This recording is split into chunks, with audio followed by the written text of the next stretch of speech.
আমাদের কাজটি করা ঠিক হয়নি। বড়দের কাছ থেকে লুকানোটা ঠিক না।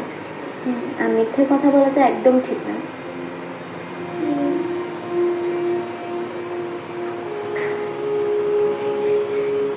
রাখি, কাঁদছো কেন? আমার খুব খারাপ লাগছে। এত রাত হয়ে গেল, তাও বাপ্পি আর এখন আসেনি। সব আমার জন্য। তোমার দোষ হবে কেন? আমরা তো সবাই মিলেই প্ল্যানটা করেছি, তাই না? দেখো, বাপ্পি আর অর্ক চলে। কি হয়েছে? ফোনটা বন্ধ। বন্ধ? কিন্তু কেন? ফোনে তো বন্ধ থাকার কথা না। আমার কেমন যেন ভয় ভয় লাগছে। পূর্ণ, সারাক্ষণ একই কথা, খালি ভয় আর ভয়। তোমার লাগছে না? লাগছে, কিন্তু চিন্তা হচ্ছে। এখন সেটাই ভাবছি।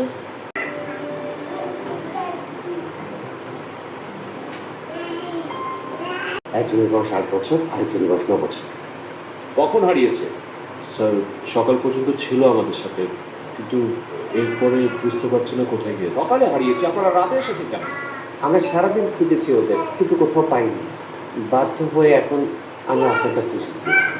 মহিউদ্দিন, আসো তো, একটা মিসিং কমপ্লেন লেখো। যান, ওনার সাথে যান। 1 ঘন্টা তো হয়ে গেল। শোনো, আমার মনে হচ্ছে ওদের কিছু হতে পারে। ওরা মনে হয় ভুল রাস্তায় অন্যদিকেও যেতে পারে। আমার অনেক খারাপ লাগছে। এজন্যই বলছি আমি আজকে কিছু না বলি। কেন আলাপ?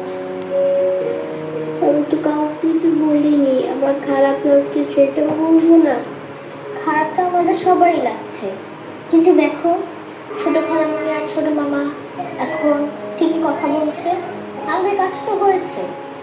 কিন্তু বাপ্পি আর অর্ক ওদের কিছু যদি হয়? আমার আর রাত্রির বন্ধুদের বাসা থেকে চলে গিয়েছে। এরা না তোমাদের দরকার হতে পারে। কিন্তু আমরা কোথায় যাবো? তোমার উদ্দেশ্য কেন যাবে? পরের বার পুনর্বার রাত্রি মাস তোমাদের মধ্যে কি একজন ফোন ধরে? ওরা বাচ্চা মানুষ, ওরা কেন ফোন ধরে? সকাল 6টায় 5 লক্ষ টাকা নিয়ে আসতে হবে। তার মানে কি তোমরা জানো ওরা কোথায় আছে? তোমাকে কেন মনে হলো একদিনে আমাদের এত করে সমস্যা নিতে যাবে? সেটা আমরা একটা ঘটনা